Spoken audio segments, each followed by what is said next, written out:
Here's a sample med school MMI question and expert feedback. I would have to say that my favorite extracurricular activity outside of school is that I'm a Sunday school servant in my church. And I have been doing this for the last 10 years of my life. We've moved around a bunch. So I've been in a variety of different churches and different communities and different cultures as well. But every time I find myself in a church, I'm just always drawn towards Sunday school activity. And as a teacher, it has definitely taught me a variety of different skills that I believe are very useful for a career in medicine as well. And so the first thing that it taught me is communication. And the class that I teach, to give you a little bit of backstory, is the kindergarten class. So they're very, very young.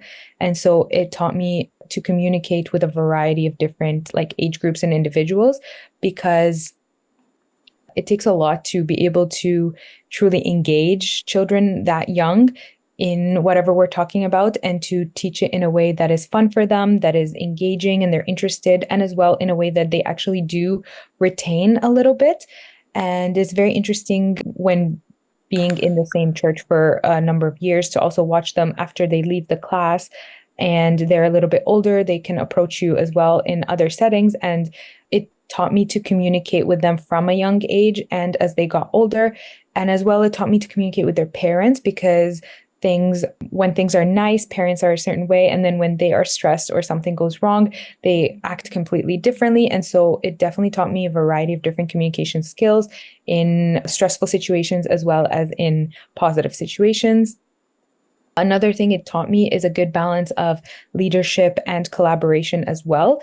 When you're the one that is teaching a lesson, sometimes it is a group effort and you need to be able to lead the rest of the team in order to put on a certain production for them or play or lead a certain activity. So it was really interesting to be able to develop that balance of being able to lead the activity without stepping on anyone's toes and letting everyone do their own part, as well as being able to tell others how to do something while also receiving our own instructions from those that are above us as well.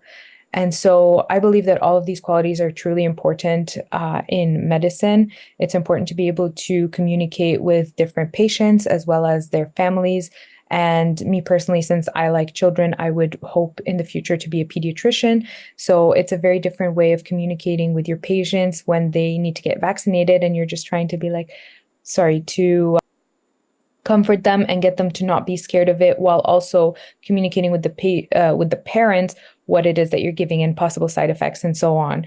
And as well, it's really important as part of healthcare, a physician being part of a healthcare team, to be able to have that leadership role while also being within their scope of practice and allowing the rest of the team to be able to provide their aspect of the care without stepping on anyone's toes. When it comes down to the structure, you had everything, you had experiences, and basically two different experiences kind of working with the communication side and working with the leadership side of things. And of course, there were clear skills that you had gained through this that you had mentioned.